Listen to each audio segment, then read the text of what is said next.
Okay public, સ્વાગત છે તમારા અમારા પહેલા વ્લોગ વિડીયોમાં. અમે આજે સન્ડે છે તો સન્ડેનું ફન ડે બનાવવા માટે કંઈક વિચારી રહ્યા છે. એક જગ્યા છે ત્યાં જવાના છે અમે, અને જવાના તો છે મોડા. હજુ અમે તૈયાર રેડી નથી થયા, જોઈ શકો તમે. ખાઈ બાઈ લઈને અને જે જગ્યાએ જવાના છે એ જગ્યા વિશે આ બેન તમને કહે છે. અમે જવાના છે આજે એક ખૂબ સરસ સ્થળ પર. ખૂબ મજા આવશે. અમે જગ્યાનું નામ નથી કહેવાના, તમે બની રહેજો અમારા વિડીયોમાં.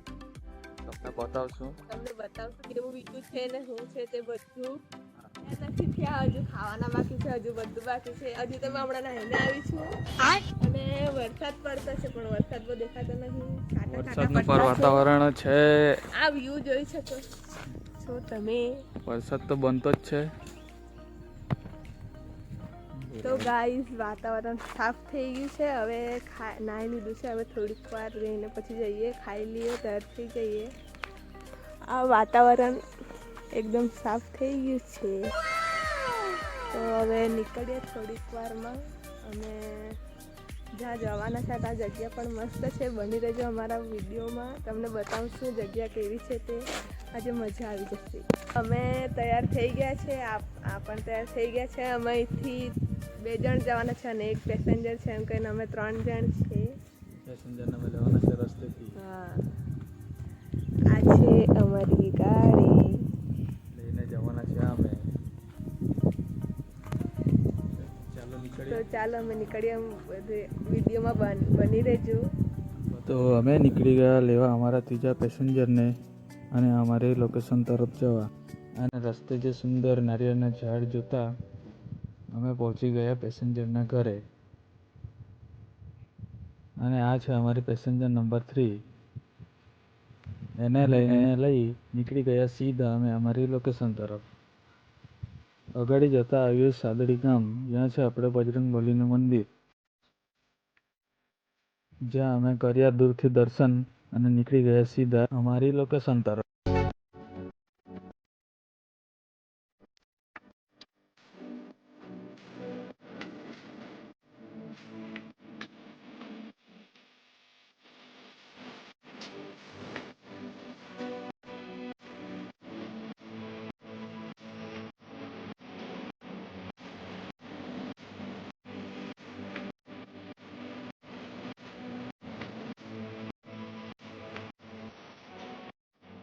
અમે તે જગ્યા પર આવી ગયેલા છે ને જગ્યામાં કંઈ જોવા જેવું છે નથી. જો આવીને લાગ્યું અમને, કેમ કે અમે પણ વિડીયો જોઈને જ આવેલા અહીંયા.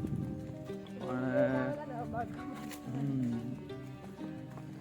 આ જગ્યાનું નામ છે સખવાવ પ્રાણી તળાવ, જ્યાં ઠેર ઠેર કમળના ફૂલ છે, પણ હમણાં કંઈ છે નથી. અમે લેટ પડ્યા.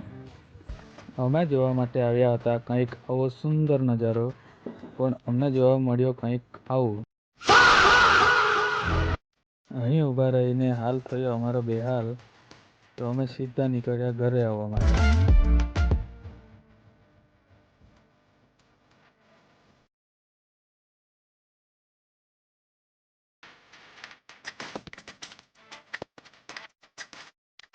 રસ્તે નીકળતાની સાથે જ આ લોકોને લાગી હતી જબરજસ્ત ભૂખ, અને એ લોકોએ ખાવું હતું પાણીપુરી. એ લોકોને ખવડાવવા લઈ આવ્યો હું પાણીપુરીની લારી પર. અને ખાવા તો એ રીતે લાગ્યા જાણે 2-3 દિવસથી ભૂખા હોય.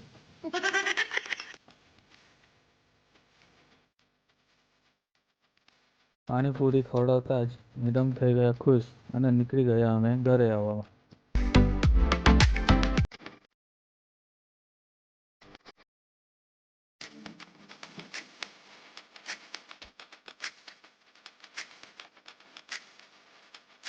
ફાઇનલી આવી ગયા અમે ઘરે અને પેસેન્જરને ઉતારી કીધું અમે એને નીકળ.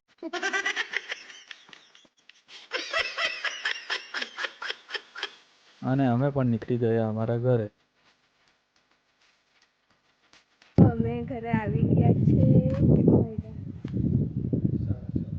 6:30 વાગે અમે ઘરે આવી ગયા. ફરવાની જગ્યા તો સારી હતી પણ વહેલું જવું પડે ચોમાસામાં જેમ હમણાં બધા ફૂલ ને વાયા તોડીને એ થઈ ગયા ને પાંદડા મોટા થઈ ગયા એટલે હમણાં જોવા લાયક કઈ નથી. રીલ જોઈને તો જવાનું જ નહીં રીલ જોઈને જાય પછી અમારે જેવો પોપટ થાય યાર નહીં ગયા અમે તરત નાખી આવ્યા થોડીક વાર એ વાર ગયેલા અમે એટલે અમને બી નહીં ખબર. હવે પાહા જાઉં આવતા વર્ષે તારે તો બીજો બ્લોગ હવે જલ્દી આવશે અમે આજે ગયા તો ખરા પણ હવે ત્યાં તો જઈને જ મૂડ ઓફ જેમ થઈ ગયું કંઈ વિડીયો ઉતારવા જેવું તો કંઈ હતું નહીં બની રહેજો હવે અમારા બ્લોગમાં મળીએ બીજા બ્લોગ. હા રીલ જોઈને નહીં જતા બીજી વાત રીલ વાળું પછી કોમેડી થઈ જશે મજા નહીં આવે બાય એમ કહી દે